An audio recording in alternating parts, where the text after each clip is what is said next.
Welcome to today's custom-tailored deep dive, made just for you. We've got a fascinating stack of sociological and theological research today, and the mission is, well, it's pretty disruptive. Yeah, I mean, we're basically asking what would happen if Jesus Christ appeared right in the middle of a 21st century digital metropolis. Right. And just a quick disclaimer before we get into the weeds, the sources touch on some heavily debated ideas, things like Christian nationalism, partisan brains, and globalism. Exactly. And just to be totally clear to you listening, we're not taking sides or endorsing any political viewpoints here. We are just impartially reporting the original source material's ideas. Okay, let's unpack this. The research starts with this crazy contrast between a first-century Galilean and our modern technoculture. Right, the world of high-speed fiber optics. Yeah, fiber optics and what they call the modern temple industrial complex, which is, I mean, it's such a vivid image. It really is. And what's fascinating here is what they call the Facebook effect on faith. Social media actually encourages this habit of spiritual tinkering. Spiritual tinkering, meaning beliefs, are just a commodity tailored for utility. Exactly. You just curate what works for you. And this environment fuels a massive loneliness epidemic. The source data shows non-religious individuals face a loneliness probability of 0.249. Wow, that's specific. Very. But religious individuals see a buffering effect, dropping that probability down to 0.223.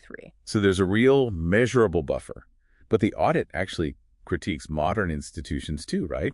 Noting how they often act as isolated religious fortresses. Yes, they point out that many prioritize growth more than quality, rather than serving as hospitals for sinners and the marginalized.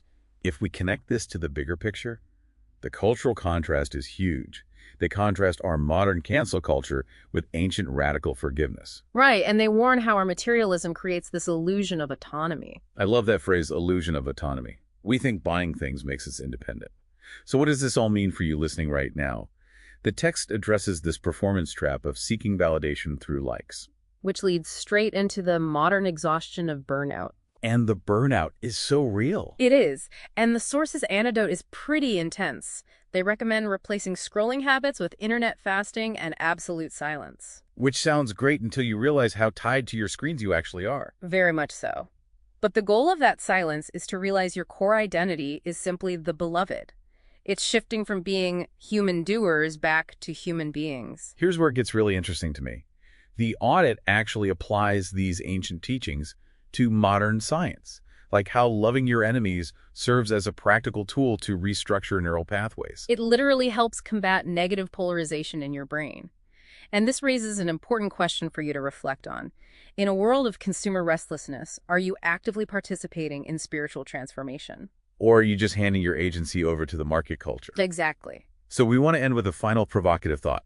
If the audit is right, that meaning lies in us and not in things, what would happen if you spent just 24 hours entirely stripped of the techniculture? No screens, no purchases, no digital validation. In that total silence, would you finally confront the vulnerable self hidden beneath the glitter of modern success?